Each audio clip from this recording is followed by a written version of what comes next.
and Perspectives. My name is Swift Aderito. If you're wondering what the segment on this show is, it's basically what you say, because what you say means a lot to us. So every time you drop a comment, we come back and review because we care about you. And the idea of the show is to have what you say on air so we can relate to you. So the first comment we're having is from Olukayode. Thank you so much for always being here. You say, our governors have now assumed emperor status. They are too busy spending money, attending parties, hosting celebrities, etc.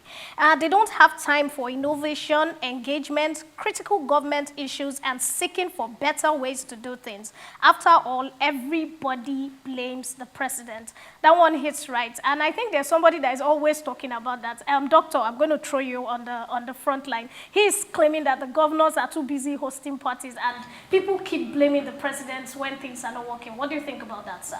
Well, we are in the era of influencers, so who guarantee elections are influencers. So it won't be bad hosting them in the State House. At least that gives you the ticket for the next elections.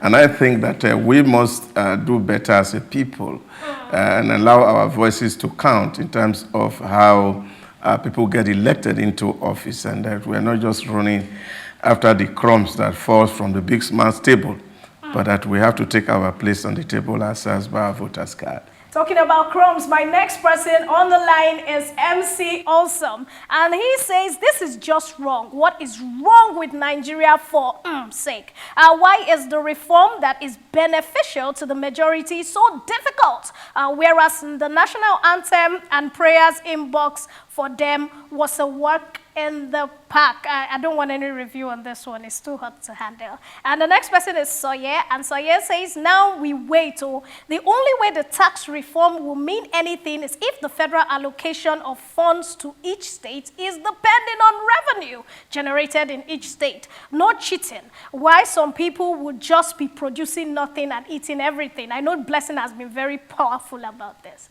Well, I wish I could actually do something about that, but I think as it is right now, events have overtaken that because the Governors Forum have come to a consensus regarding the sharing formula. So it's 50% based on equity, 30% based on derivation, and 20% based on population. Well, it would have been good and made a lot of states to sit up and be ingenious about how to make wealth for their own state. But again, you know now, the people have decided, or the governors have decided. As usual, intelligently said, Blessing.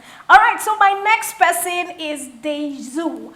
You say if telecommunication companies no strike, Nigeria are not going to think about their life, talk less of organizing a peaceful protest. The next person is TC. He says, please, they should shut down forever.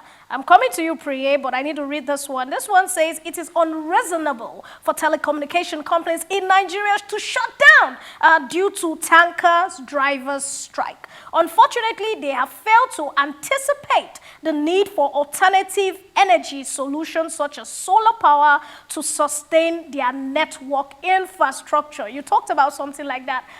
What do you think about this comment? Oh, okay. I won't blame the telecom organizations because I knew, speaking to chief executives of organizations, they can tell you. There was a time I had a conversation with one, and they said for a month they run on diesel and they expended 30 million. Wow.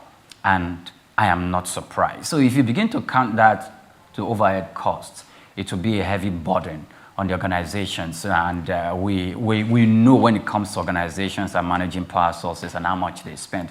However, telecom organizations are making money in Nigeria. Bam. We know that. They are making good money. In fact, recent 50 hike increase is still in the front burners where conversation are still hitting hard on it, even though the members in the Green Chamber are saying, look, we are going to disband, we are not moving forward. But most likely they are in a position to win the battle because it looks like they already have the backing of the minister. So talking about winning the battle, Priya, I need to run. Somebody is online, and this is Shahid. Thank you so much, Priya, by the way. He says we can have Nigeria doing all these odd jobs before the end of the decade if we can legislate to have at least one well-equipped and well-run technical school in every 360 federal constituencies in the next 5 years. Many people don't have any business with educational, with university education, I beg your pardon. The next person is the reformer, and that one says, most foreign artisans come trained from their home countries with work, and their work is neater. They take their time to get details right. They also respect timelines because or better than many local artisans. The very last one I'm going to be running through says, it's a serious issue. The lack of trust and work to perfection is another issue. Not being sincere with quotations. Nigerian tailors, we're here. Either they underquote or overbloat quotations. Why they come back with series of complaints and apologies is the reason why most of them are not getting jobs anymore. My apologies if we couldn't take your messages. We just picked a few. Please keep commenting and keep doing this. My name is still Swift Aderito, and this is Post and Perspectives. And on the other side, Mr. Chooks is coming in to give you a download of everything amazing about sports you need to know. So don't go anywhere. See you in a bit.